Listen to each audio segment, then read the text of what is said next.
She walked into that boutique on Fifth Avenue with 3 months of overtime pay and something she hadn't felt in years burning in her chest. Hope. Adiz Okafor, 29, brilliant, beautiful, the kind of woman rooms notice when she enters. Just wanted to buy a gold watch for the man who had dismantled every wall she'd spent a decade building around her heart. But the moment the jeweler looked up, his smile didn't just falter, it curdled. And what he said next, delivered with the calm authority of a man who believed he was doing her a kindness, would set in motion a sequence of events that leveled his business, shattered his family legacy, and rewrote the lives of hundreds of young women who had never once been told they deserved to wear something precious. What he didn't know, what he couldn't have known, was that the man she was buying that gift for was already walking the last block outside. That Sungjin Ryu preferred to walk alone, with the particular calm of a man who has already won every room before he enters it. That in 4 minutes he would push through that glass door and hear 3 words that would make him go very, very still. And that stillness, that terrifying, absolute stillness, would cost this jeweler everything. Before we go further, drop a comment right now. Where are you watching from, and what time is it there? If justice, love, and the kind of story that makes you sit up straight move something in you, subscribe and hit the bell. Every single notification. You will not want to miss what's coming. The name above the door read Alison and Creed Fine Jewelers in gold-leafed letters that had been there since 1962. Adiz had passed this store a dozen times on her lunch breaks from the translation firm 3 blocks over, always pausing, always pressing her nose slightly toward the glass to admire the way the pieces caught the light. She spoke 6 languages fluently. She had a postgraduate degree from UCL. She had worked 16-hour days for 3 years building a reputation in one of the most competitive industries in New York City. None of that, she knew, would be visible to the man behind the counter the moment she walked in. It never was. The bell above the door chimed, elegant and light, as she stepped inside. The air inside was cool and carried the scent of cedar polish and something floral and controlled, the kind of fragrance that whispered money without shouting it. Glass cases stretched in a horseshoe shape around the floor, each one illuminated from within, every piece arranged with the precision of a museum exhibition. The man behind the counter looked up. He was perhaps 60, silver-haired, with the kind of face that had settled comfortably into its own authority a long time ago. His name was Clifton Allison, 3rd generation, and the store had been his since his father passed it to him with 2 conditions: maintain the standard, and never discount. His eyes moved across Adiz in the way a scanner moves across a document. Quick. Assessing. The professional warmth that had been preparing itself on his face rearranged into something thinner. Something with all the right shapes but none of the substance. Can I help you? The words were correct. The temperature was January. Adiz had been preparing for this her entire adult life. She squared her shoulders, a motion so practiced it had become invisible, and smiled. Yes. I'm looking for a men's watch. Gold. A statement piece. Clifton Allison's chin tilted, barely perceptibly. Gold. He repeated the word not as a question but as a quiet reclassification. He moved, with the deliberate unhurried pace of a man who had never been rushed in his own establishment, toward a glass case near the wall. Not the center cases. Not the ones beneath the warmest light. The side wall. Nearest the back office door and the cleaning supplies. We have handsome options in silver and steel, he said, gesturing at the display. These pieces have been very popular this season. Classic. Versatile. Excellent value. The phrase excellent value landed in Adiz's chest like a cold stone dropped into still water. She recognized every syllable of its subtext. She'd heard it translated into 6 cultural languages across her entire life, and it always meant the same thing. You cannot afford what I keep in the center cases. I have decided this without asking.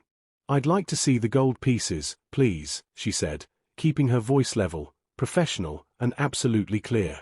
Clifton Allison paused.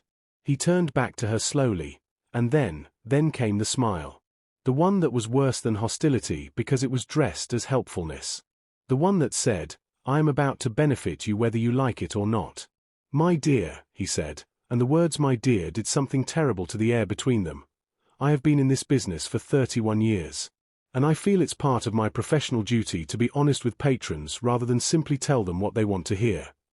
He leaned forward fractionally, his voice dropping into that register people use when sharing information they consider too refined for everyone. Gold is a very particular metal. It works beautifully with certain skin tones. Cooler tones, lighter complexions. For someone with your coloring, it can read as overwhelming. Bronze, silver, these would genuinely flatter you far more. You'd thank me for it. The store went silent in the way that places go silent after something has detonated. Adiz stood very still. She was good at very still. She had learned it the way all black women learn it, as armor, as performance, as the only dignified option when the alternative was giving someone the satisfaction of watching you break. The heat climbed her throat. Her jaw tightened once, then released. She had heard versions of this her entire life. In the private school her parents had worked 2 jobs to afford, when a teacher suggested she'd be more comfortable in a lower set. In university halls when a classmate told her she was surprisingly articulate. In boardrooms and hotel lobbies, and now, in a jewelry store where she had come carrying her own money and her own joy and her own completely private love, and a man who didn't know her name had decided within 4 seconds what she deserved to wear.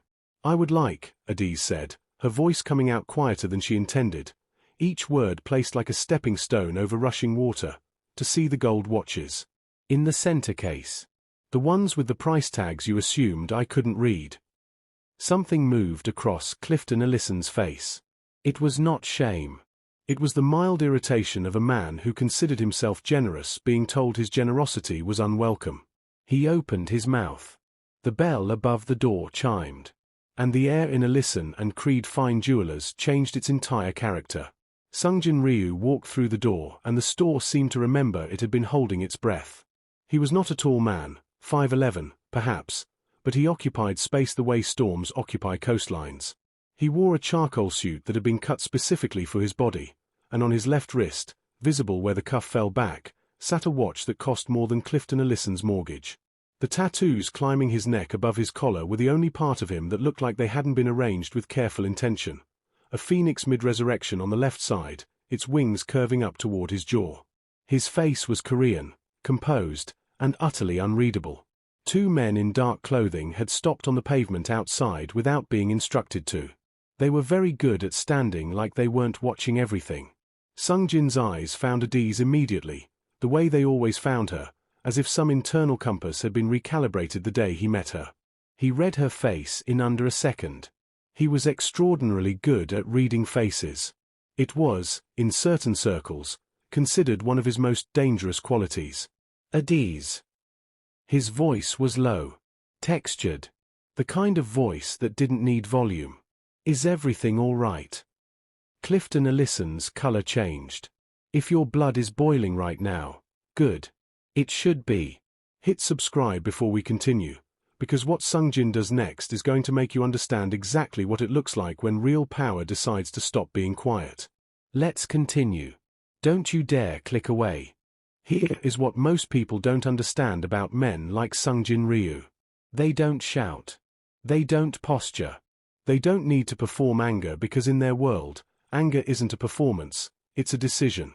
And the moment Sungjin crossed that marble floor and touched Adiz's face with a gentleness that seemed impossible given everything those hands had done, and she looked up with that carefully composed, furiously dignified expression he had spent 8 months learning to read, a decision was made. Quietly. Finally. Like a door locking from the inside. Clifton Ellison was about to learn there are 2 kinds of powerful men. The kind who shout, threaten, and leave. And the kind who speak at normal volume, make 3 phone calls, and dismantle your entire life before your evening news comes on. He had just met the second kind. Keep watching. What happens next is the kind of thing people talk about for years. Sungjin crossed the floor to her. His footsteps on the polished marble were measured and even, like a metronome set to a tempo that never rushed. He reached Adiz and touched the side of her face, just his fingertips, barely there, and the question in his eyes was patient and absolute. "Talk to me," he said. Not a command. A request from a man who would wait as long as required. Adiz's jaw worked. Pride was a physical thing in her body right now, pressing outward against her ribs. She had never needed anyone to intervene in her battles. She had fought every single one herself, in her own way, on her own terms, and she had won most of them through sheer precision and refusal to crack. But something about the way he was looking at her, like she was the only data point in the room that mattered, made the careful architecture of her composure develop a hairline fracture. "He told me gold doesn't suit my skin," she said quietly. And then, because she was Adese Okafor and even in pain she was precise, he said it as professional advice. The temperature in Sungjin's eyes did not change. That was the thing about him that most people misread as passivity. Nothing moved in his face. But something behind his eyes made a very definitive shift, the way the needle moves on a compass when north is finally located. He turned to Clifton Ellison. The jeweler had been performing a rapid internal recalculation for the past 40 seconds. He was now arriving at a number that disturbed him considerably. "Sir," Clifton began, his hands rising in the universal gesture of de-escalation. "There's been a misunderstanding. I was offering a professional perspective on." "I heard you," Sungjin said. "Just that." He said it the way people state facts that require no further support from the universe. "The sky is blue, water is wet, you said what you said." He turned back to Adese, and what happened to his voice in that moment, the way it shifted from the careful neutral he used with Clifton to something that had texture and warmth threaded through it, would have told anyone watching exactly how deeply he was trying to hold himself together for her sake. "You came here for me," he said. "It was not a question." "It was supposed to be a surprise," she said, and something almost like a wry smile ghosted across her mouth. He looked at her for a moment longer. Then he turned back to Clifton Ellison with the same face he wore in every difficult meeting, in every negotiation that had ever gone somewhere dangerous. Calm, clear, and carrying the particular weight of a man who has already decided how this ends. "Show me your vault." "I beg your pardon." "Your reserve inventory." "The vault." Sungjin reached inside his jacket and produced a card so black it seemed to absorb the boutique's careful lighting. The Centurion card. The one with no preset spending limit because the people who carry it exist at an altitude where limits become theoretical. He set it on the glass counter with a sound like a full stop at the end of a sentence. "I'm buying everything in it." The silence that followed was the loudest thing Adese had ever heard. "Sir." Clifton's voice had shed several layers of its professional composure. "Our vault contains pieces valued collectively at—" "I know what it contains," Sungjin said. "I looked it up. You have a 1947 Cartier rose gold bracelet, 3 Patek Philippe pieces, a custom Van Cleef suite, and 47 other items individually appraised last October. I know the total." He paused. "I want all of it. Pack everything." Clifton Ellison's hands had begun to behave independently of his intentions. "Now," Sungjin added, in the same tone one might request a refill of water. Adese was watching him with an expression she couldn't fully control. She had known, in an abstract way, since the 3rd month of their relationship, what Sungjin Ryu was. What his name meant in certain rooms. What his family had built across 2 continents and 3 decades. She had asked him once, directly, and he had answered her directly, which was more than most people in his position would have done. She had made her peace with the complexity of loving someone who existed in the shadows of the legitimate world. But she had never, not once, seen it directed outward on her behalf, and the sensation was like standing at the edge of something vast and trying to decide whether it terrified her or thrilled her. Both, she decided. Definitely both. Clifton disappeared into the back room with the energy of a man who had aged significantly in the past 3 minutes. The sound of the vault code being entered came through the door, 3 attempts before he got it right. The heavy steel exhaled open. He emerged with a rolling tray and began setting pieces on the counter. Each one caught the light and threw it around the room like the jewelry was angry about being confined to a vault. Sungjin glanced at each piece with the focused disinterest of a man shopping at a level where price tags are notations rather than obstacles. Then he picked up his phone. Do-yoon. He spoke in Korean. "I'm at Ellison and Creed on 5th. Bring the acquisition team and the lawyers." "Yes. The building too." A pause. "The landlord owes our holding company from the Midtown refinancing. Call in the note." Another pause. "Yes, tonight." He hung up. Clifton Ellison had gone the specific shade of pale that suggested his cardiovascular system was attempting to send emergency communications to his brain. "The building," Clifton said, the words barely making it out, "is not for sale." "Everything," Sung-Jin said gently, "is transactional at the right number. You'll find the landlord is having liquidity problems he hasn't mentioned to you yet. He'll be motivated." He looked around the boutique, the heritage display cases, the framed photographs of 3 generations of Ellisons, the hand-lettered certificates on the wall, the quiet accumulated dignity of 62 years, and his expression carried something that was almost sorrow. "You built something real here. 3 generations. And you used it to make a woman feel like she didn't belong in a room that sells beauty. That's not a mistake. That's a character revelation." Clifton's composure, that decades-old professional armor, came apart in pieces. He moved around the counter and Adiz thought for a moment he was going to walk out. Instead, he stopped in the middle of his own floor and pressed his hands over his face. "Please," he said, and his voice was suddenly that of a much older man. "Please. This store is all I have. It's my grandfather's name above that door. My father taught me to set stones on that workbench in the back. My son is supposed to inherit it. Please." The room sat with that. Adiz looked at the man, this man who had wounded her so casually, so confidently, who had dressed cruelty in the clothes of expertise, and felt the strange, uncomfortable thing that always happened when the people who hurt her turned out to be human. She hated it. She hated that she couldn't stay in the clean, simple heat of righteous anger. That something in her kept insisting on complicating the picture. She put her hand on Sung-Jin's arm. He looked at her immediately. He always looked at her immediately. "Don't burn it down," she said quietly. And then, because she needed him to understand the full shape of what she was asking, "Don't make his destruction the monument to what happened to me. I'm worth more than that story." Sung-Jin was quiet for a long moment. Something moved through him that she could feel in the tension of his arm beneath her hand. The recalibration of a man accustomed to a particular kind of resolution, being offered a different one by the only person whose opinion could actually change his mind. He looked back at Clifton. "Stand up.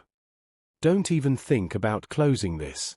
Cause right here is where everything transforms, where justice stops being about destruction and becomes about something that will outlast every person in this story. Subscribe right now if you haven't. And leave a comment. What would you have done in Adiz's position? Would you have let him burn it? This is the part of the story that people don't tell enough. Not the explosion. Not the reckoning. The after. The part where a woman who has been diminished has to decide what kind of person she wants to be in the moment the universe hands her the weapon and steps back to watch. Because Adiz Okafor had every right to the fire. She had earned the satisfaction. 3 months of savings.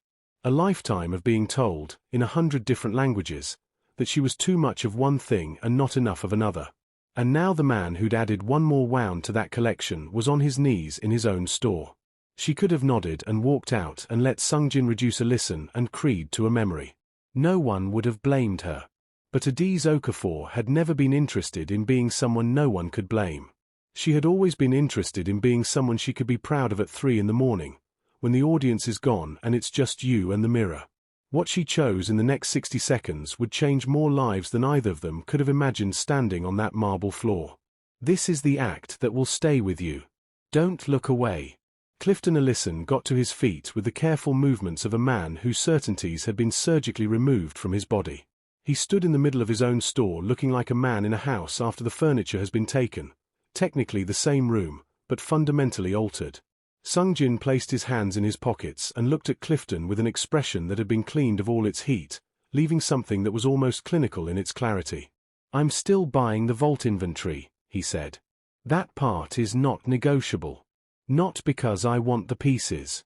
Because you need to understand that actions have weight." He let that settle. "But I'm not melting them. I'm donating the full collection to the African Women in Leadership Foundation's annual gala auction. In Adiz Okafor's name.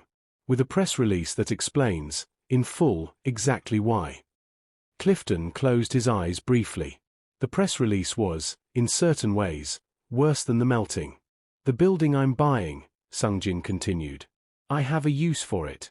You'll receive fair market value for your lease termination, which is more than your grandfather's name being attached to a discrimination incident deserves, frankly. But the building will become something that serves this city properly." He turned to Adiz, and the entire temperature of him changed. Every hard edge went somewhere else, and what was left was the man she knew in private, the one who called to describe clouds over Seoul when traveling, who learned her coffee order in a week and never asked again, who once sat on her kitchen floor at 2 a.m. while she cried about a failed case and offered nothing because he understood she needed company, not solutions. "Choose one piece," he said softly. "From the vault. Whatever you want. No ceiling, no direction, no one's opinion about what suits you." His mouth curved slightly. "Choose what you think is beautiful." Adiz looked at the pieces arranged on the counter. The Cartier bracelet. The Van Cleef suite that caught the light and scattered it like it was irritated by containment. A gold chain of breathtaking simplicity that looked like someone had braided morning light. She picked up the chain, held it against her wrist, watched it glow against the deep brown of her skin with a warmth that was visible from across the room. She looked up at Clifton Ellison. "Do you see it?" she asked. Her voice was not cruel. That was the hardest part. She made sure it wasn't cruel. "Do you see how it looks?" Clifton looked. And something in him, something that had been held in place by 60 years of inherited assumptions, quietly collapsed. "Yes," he said. His voice was barely there.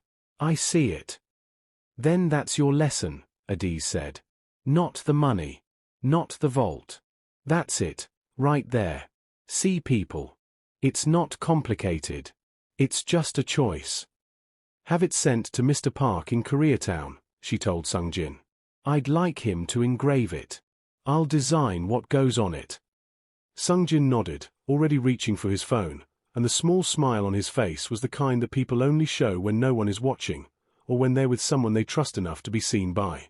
3 weeks later, Adiz was walking up Fifth Avenue on a Tuesday afternoon when she saw it. The Ellison and Creed sign was gone. The gold letters on the glass had been stripped away, leaving a pale outline like a ghost of the name that had held that corner for 62 years. The glass frontage was covered with construction paper from the inside, but a banner had been strung above the door. The kind of banner that looks temporary but is announcing something permanent. Coming soon, the Okafor Arts Collective, a community gallery for emerging Black and Asian artists. Opening this fall. Below the banner, on a small placard, this space was made possible through the Sungjin Ryu Foundation, in honor of Adiz Okafor.